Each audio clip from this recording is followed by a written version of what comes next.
4 de setembro, já fez a tua caminhada, já pegou a vitamina D. História é a ciência que estuda os acontecimentos do passado que influenciam a vida do homem em sociedade. História estuda a trajetória do homem sobre a terra. História estuda o passado da humanidade. Por que estudar história? Porque um povo que não conhece o seu passado está condenado a repetir. Não podemos repetir, não podemos fazer as bobagens que os outros fizeram. Chega de inquisição, de escravidão, de guerras, né? Afinal de contas, como diria Mahatma Gandhi, olho por olho, um dia ficamos todos cegos. Como diria Nelson Mandela, a educação é a arma mais poderosa para mudar o mundo. Como diria Sócrates, filósofo grego, só sei que nada sei. Como diria Augusto Conte, a ordem e o progresso.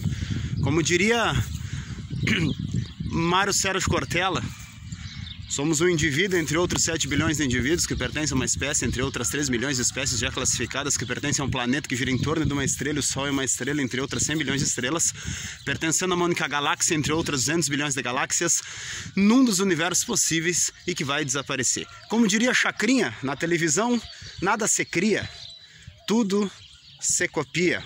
Como diria Madre Teresa de Calcutá, difícil amar o próximo. Quem está mais longe é mais fácil. Como diria Fernando Pessoa, somos do tamanho dos nossos sonhos. Como diria Pascal, físico, somos um caniço pensante. Como diria Fernando Pessoa, somos um cadáver adiado. Como diria Aristóteles, somos um animal racional. Quem são os verdadeiros filósofos? Aqueles que buscam a verdade. Platão já nos ensinou isso. E como diria Mário Quintana, né? Um dia pronto me acabo, seja o que tem que ser, a morte pouco me importa, o diabo é deixar de viver. Como diria Mário Quintana, estes que aí estão atravancando meu caminho passarão, e eu passarinho. 7 de setembro de 1822, independência do Brasil. Será que Dom Pedro I realmente falou, às margens do Rio Ipiranga, lá em São Paulo, pelo meu sangue, pela minha honra e pelo meu Deus, torno o Brasil um país livre. Nosso lema daqui para diante é independência ou morte. Será que ele falou isso realmente?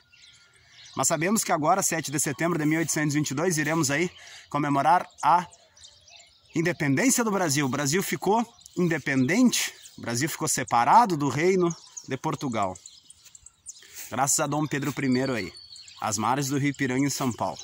7 de setembro de 1822, o Brasil aí pega 30 milhões de libras esterlinas com a Inglaterra, faz um financiamento com os ingleses, né, para ficar independente. Naquela época tinha que pagar. Independência ou morte. Lembrando que estamos aproximando também da Revolução Farroupilha. 20 de setembro de 1835 é quando ela inicia. E 1º de março de 1845 é quando ela finaliza. Revolução Farroupilha. Quando o Duque de Caxias estava aqui às margens do rio Santa Maria, à direita, nos Campos dos Simões, e lá, no Ponche Verde, Davi Canabarro estava lá. Mandou um mensageiro, estava lá com os farroupilhas lá, e houve a pacificação, né? No dia 1º de março de 1845. A Revolução Farroupilha, que durou 10 anos. Mas não podemos esquecer que teve mais revoluções no Brasil, teve a Balaiada no Maranhão, a Sabinada na Bahia, a Cabanagem no Pará, a Revolta de Canudos na Bahia, a República Juliana em Santa Catarina, a Revolta da Armada, que foi aquela vez lá, que foi a Marinha, né, que estava insatisfeita aí com o governo de Marechal Deodoro, prometeu bombardear o Rio de Janeiro. Guerra do Paraguai em 1864, Primeira Guerra Mundial de 1914 a 18, Segunda Guerra Mundial de 1939 a 1945. Mas não podemos esquecer que agora em setembro, independência do Brasil, 7 de setembro, Dom Pedro I, temos que nos orgulharmos da nossa pátria. A palavra pátria vem de pater, terra. Temos que amar a nossa terra. Por isso não podemos confundir política com pátria. A política são as leis, a pátria é o nosso chão, a nossa terra, ao qual nós conquistamos e que ficamos independentes de Portugal. E a Revolução Farroupilha não é só cachaça, não é só bebedeira. Claro que temos que dançar, temos que nos divertir, a gastronomia campeira é lindíssima. Paixão Cortes nos deixou esse legado do MTG, do PTG. Que junto com Antônio Cândido da Silva Neto, que leva o nome do rancho aqui da praça, junto com Barbosa Lessa, com o grupo dos 8, lá nos anos 90, lá em Porto Alegre, cravou uma pira no dia 7 de setembro e disse que os gaúchos tinham que sim comemorar a Revolução Farroupilha no dia 20. E realmente, graças a Paixão Cortes, nós comemoramos a Semana Farroupilha do dia 14 ao dia 20.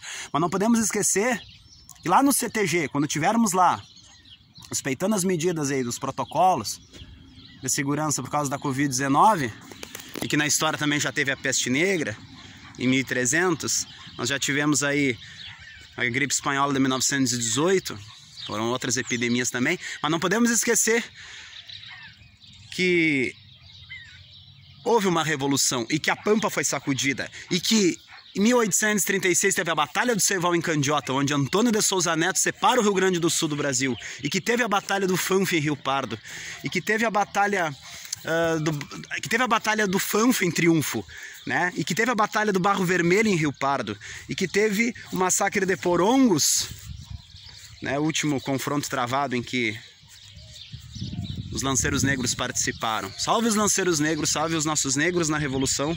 Davi Canabarro, Bento Gonçalves, Antônio de Souza Neto, que eu estive em Bagé, na frente do túmulo dele ali no cemitério da Santa Casa. Salve Giuseppe Garibaldi, que veio da Itália, também conhecido como Herói de Dois Mundos, casado com Anita Garibaldi. De um lado um fuzil, de outro lado uma criança. Os dois são conhecidos como Heróis de Dois Mundos, porque lutaram tanto na unificação da Itália quanto aqui neste chão. Salve a Revolução Farroupilha, salve os gaúchos, salve as prendas.